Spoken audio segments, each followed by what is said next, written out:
जिनका कार्य होता है तमाम तरह के क्षेत्र में विभिन्न क्षेत्रों में वह अपने अपने कार्य से कहीं ना कहीं ऐसे मापदंड स्थापित करती हैं और ऐसे प्रेरणा भी देती हैं कि जिनसे समाज भी कहीं ना कहीं शिक्षित भी होता है और प्रेरणा भी लेता है। उनमें से उठ जाती है, सबसे पहले लग जाती है, लेकिन महिलाएं सबसे बड़ी दोषी भी है।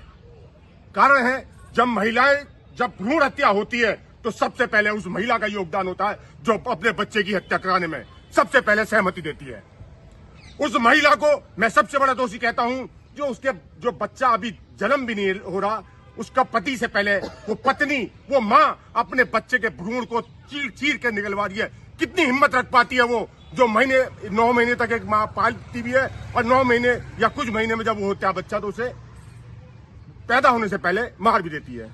महिला कहीं ना कहीं महिलाओं में कहीं ना कहीं भेदभाव करती है। महिला जब माँ होती है तो बेटी से कहती है जा बेटी खाना बना, बेटे से कभी नहीं कहती खाना बना, चाय बना के लेके आ। कारण क्या है, हमने अपने बच्चों में दोनों में परिवर्तन कर दिया। हम जब पढ़ने जाते हैं तो हम वहां पर खाना ही बनाते हैं, कपड़े भी धोते हैं। जब बच्चा घर पे है तो बेटे से कहो बेटा चाय बना के ले आओ, अंकल आए हैं। लेकिन हमने चुन लिया बेटी को ये काम देना, बेटी से हमें काम कराना है। दूसरा, सबसे पहले जब सुप्रीम कोर्ट ने कहा कि महिला के रूप में बेटी को पूरा अधिकार मिलेगा संपत्ति में, उससे पहले कभी महिला ने या कभी पुरुष ने नहीं सोचा कि उसको अधिकार मिलना चाहिए।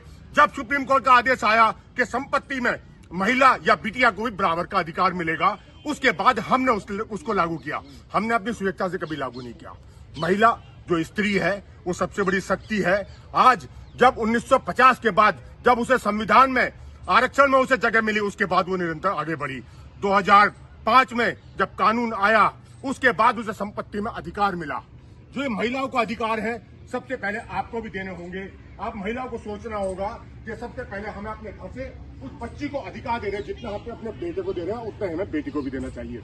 आज तो इतना महिमा मंडल है कि अगर हम बोलते रहे तो कम से कम साल गुजर जाएंगे परंतु वो विषय खत्म नहीं होंगे।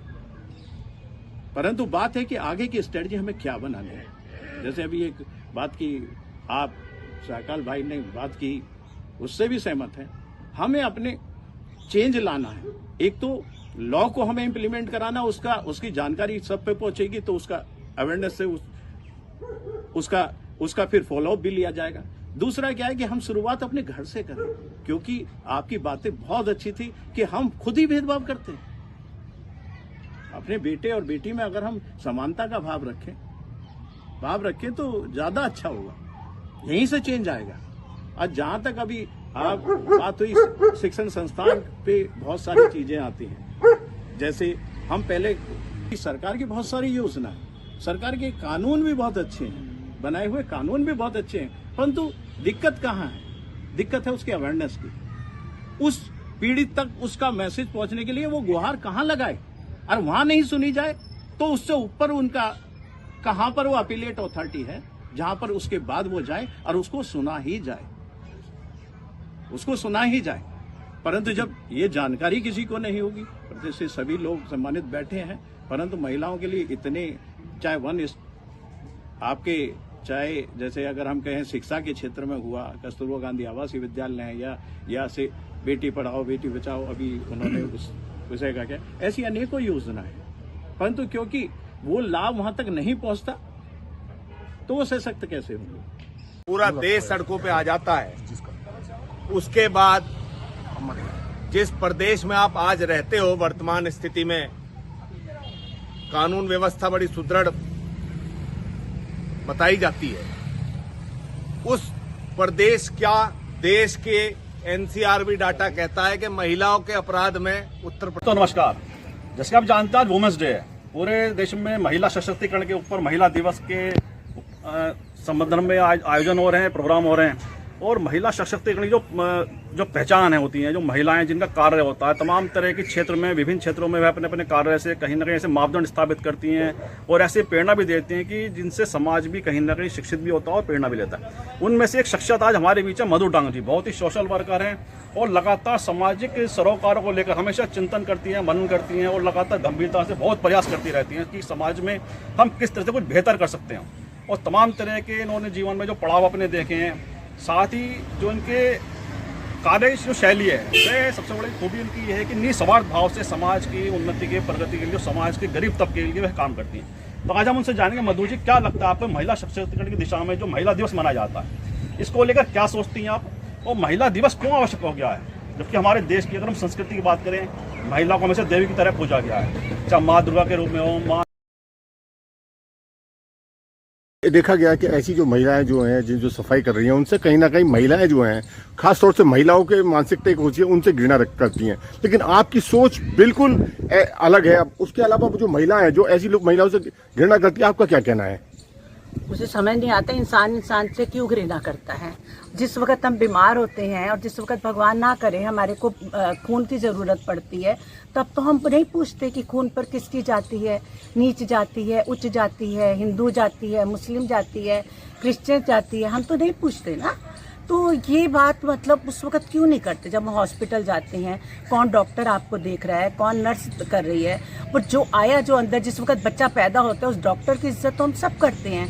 उस वक्त अंदर जो औरत के पास जो दूसरी औरत होती है वो सारा काम कर रही होती है, असली तो उसको श्रेय जाता है ना। वो जब घृणा नहीं करती तो हम उससे घृणा क्यों करें? जैसे आपने बड़ी महत्वपूर्ण बात है कि जब संकट आता है जीवन पर तो ये नहीं देखा जाता कि कौन हमारी हेल्प कर रहा है या कौन हमें ब्लड दे रहा है, तमाम तरह की कोई सुविधा में दे रहा है, कोई सहायता कर रहा है, तो ये सोच है। लेकिन जब आवश्यकता पड़ती है उसको हमें कुछ सहायता करने की या उसको सशक्तिकरण करने की, उसकी मजबूत करने की, उस समय कहीं ना भेदभाव आता है। समाज में जो भेदभाव है वह कई बार ऐसा लगता है कि समाज की जो कुरीतियाँ हैं तमाम इतने कालखंड समाज के बीच चुके हैं उसके बाद भी कहीं ना कहीं जीवित हैं। तो इसके लिए हमें कौन सी ऐसी आवश्यकताएं हैं कि जो कुछ आप एक दो पॉइंट ऐसे सोचती हो कि इससे हमें आज भी आवश्यकता है कार्य करने की, जिससे समाज की कुरीतियाँ भेदभाव का पूरा निस्तारण हो? उसके लिए हमें मीडिया की ज़रूरत है। मीडिया इस चीज़ को बार बार बताए, लोगों के बीच में फैलाए कि समाज में हमें इन लोगों के साथ दुर्व्यवहार नहीं करना चाहिए, इनके बिना हमारा काम नहीं चलेगा। जो हमारे जो पेंटर हैं, जो हमारे लकड़ी का काम करने वाले हैं, जो हमारे मजदूरी, खाली मैं महिलाओं की बात नहीं कर रही, मैं पुरुषों की भी बात कर रही हूँ। जिस तरीके के काम, उनके बिना हमारा गुजारा नहीं है। हमें बड़ी बड़ी बातें कर लेने से या नारे लगा लेने से हमारी समस्या का हल नहीं हो जाता। हमारा जिन लोगों के, ये लोग हमारे सहयोगी हैं और ये ऐसे सहयोगी हैं कि जो, अब आप देखिए कि मेरे पास जो घर में काम करते हैं वो मेरे बच्चे बाहर हैं, हर समय हमारे पास वो ही रहते हैं, उनकी देखरेख में हम जी रहे हैं, तो हमें उनका सम्मान हमारे लिए बहुत जरूरी है। बिल्कुल ठीक है आपने कि परिवार के साथ साथ जो दूसरे हमारे आसपास लोग हैं उनका भी हमें ध्यान रखना, साथ वो ही हमारा एक परिवार उन्हें दूसरे बनाया। का मदद करके ऐसा कुछ परिवार का रिश्ता उन लोगों से बनाना है जो हमेशा हमारी सुख दुख में काम खड़े रहते हैं, या सफाई का जो बड़ा एक कार्य होता है उसको वे मेंटेन करते हैं। तो तमाम तरह की बातें, और आपने जिस तरह महिलाओं के लिए बताया कि इस तरह की आवश्यकताएं वो वास्तव में आज भी बहुत मौजूद हैं और बहुत मुद्दे हैं, बहुत बड़े मुद्दे हैं वो। और आपका बहुत बहुत धन्यवाद कि आपने आज महिला सशक्तिकरण दिवस पे आज हमारे मंच के माध्यम से मैसेज दिया महिला सशक्तिकरण के लिए, महिला के एम्पावरमेंट के लिए। और इस मंच के माध्यम से आप सभी को हम पुनः महिला दिवस की बहुत बहुत बधाई और शुभकामनाएं देते हैं। बहुत बहुत धन्यवाद। आप लोगों का बहुत बहुत धन्यवाद।